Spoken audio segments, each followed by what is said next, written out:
À l'approche de l'été, les jardins de la région reprennent vie et sont portés par l'élan du renouveau et le désir de consommer local.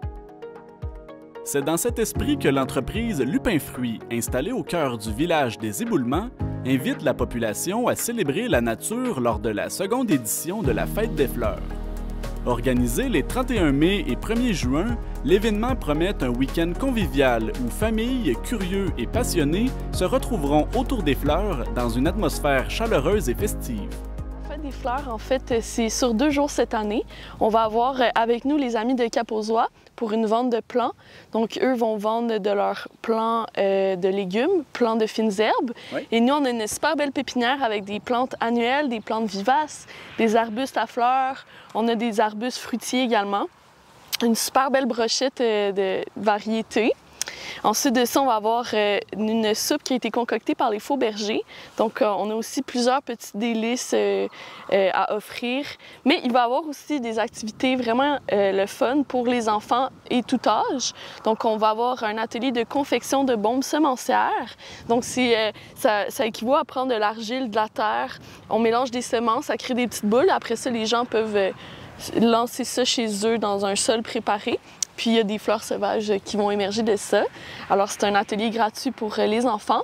Puis on va avoir aussi, moi mon activité préférée, je pourrais dire, c'est la confection de bouquets de tulipes et de narcisses. Donc on a l'abondance de tulipes en ce moment. Là. À l'automne, on a planté près de 3000 bulbes de tulipes. Ah oui. Donc là, on a une super belle sélection qu'on a gardée pour les gens qui vont venir visiter.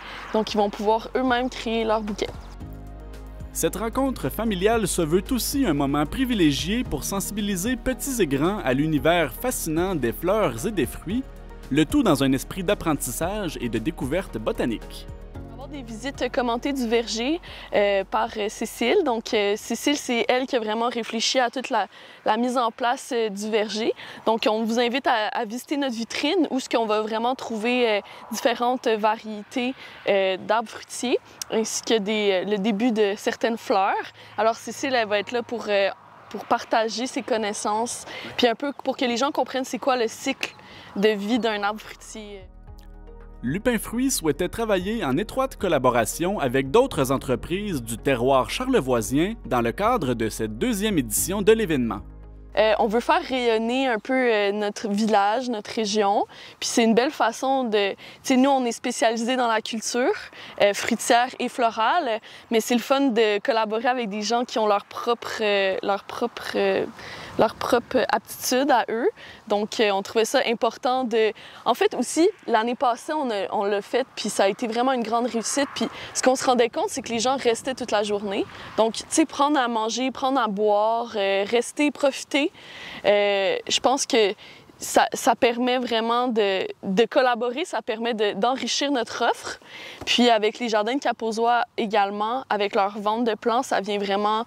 Quelqu'un peut venir combler son potager là, avec nous, donc on trouvait ça super intéressant qu'ils se joignent à nous. La copropriétaire explique qu'au-delà de la Fête des Fleurs, son entreprise s'efforce de promouvoir une agriculture qui sort du modèle conventionnel de production. Fait qu'on croit beaucoup à l'agriculture, à la revalorisation des terres abandonnées. Puis j'avais la chance d'avoir mon fils qui m'a dit « Si tu veux, je peux t'aider ». Alors, avec la participation ou la collaboration de mon fils, bien, ça a amené comme le rêve possible. Puis nous, c'était vraiment penser qualité alimentaire. Qualité en termes de production agricole, qualité en termes de saveur. Puis on voulait aussi qualité en termes de respect de l'environnement. Donc on voulait donc fruits et fleurs parce qu'on voulait que les insectes pollinisateurs soient heureux, pas juste nous, mais qu'eux puissent rester toute la saison, donc qu'ils auraient des fleurs à butiner toute la saison. Parce que l'agriculture biologique, c'est important pour vous? Oui, c'est important, absolument. Fait que nous, comme on disait, pas de pesticides. Vraiment, on travaille avec des filets, on travaille, vous allez voir, avec des toiles au sol, on met pas d'herbicides, on travaille avec toutes sortes de petites stratégies pour ne pas avoir utilisé de produits. Alors, ça demande un petit peu plus de temps, il faut s'organiser, mais en même temps, on a la grande fierté qui va avec ça. À travers ce projet agroalimentaire, l'agronome de formation cherche également à faire découvrir des aliments qui sont adaptés à notre climat québécois, mais qui sont pourtant méconnus. Nous, on a pensé à la diversité parce que ça permet d'équilibrer s'il y a des années où il y a une complication dans un fruitier, bien, les autres peuvent nous aider à adoucir les défis. Alors, on a pensé, nous, il y avait déjà du bleuet sauvage. C'est un peu ce bleuet-là qui nous a allumés. On voulait l'accompagner. On s'est dit, c'est un sol pauvre, c'est un sol acide, le bleuet s'y installe, c'est parfait, mais il n'y aura pas juste du bleuet, il va y avoir d'autres fruitiers. Fait qu'en conditionnant le sol, on a pu ajouter des camerises. La cerise griotte, on a aussi du sureau pour la fleur ou pour le fruit. On a de l'aronie, on a du cassis, on a de l'argouze, dont l'arbre est un argousier. Et puis après ça, bien, on a un peu de groseille, un peu de gadelle. On fait des expériences aussi avec des poiriers qui n'ont pas encore produit. Après ça, on a des mini-kiwis qui sont en stade encore végétatif, qui un jour vont pouvoir produire. Alors, on aime beaucoup faire connaître des fruits.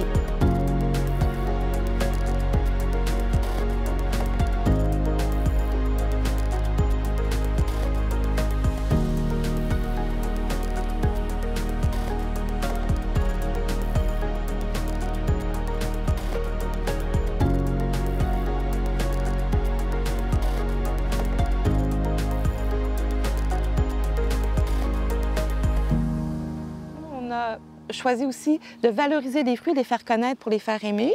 Fait qu'on a demandé à un chef de nous aider à concocter des recettes qui étaient à la fois fruitées et florales pour que ce soit l'image de notre verger. Alors lui a comme bien compris notre esprit boréal, hein, notre esprit très régional, local. Alors on aime beaucoup valoriser le local. Pour l'été à venir, Lupin Fruits invite la population à une activité communautaire peu commune au Québec. De l'autocueillette de partage.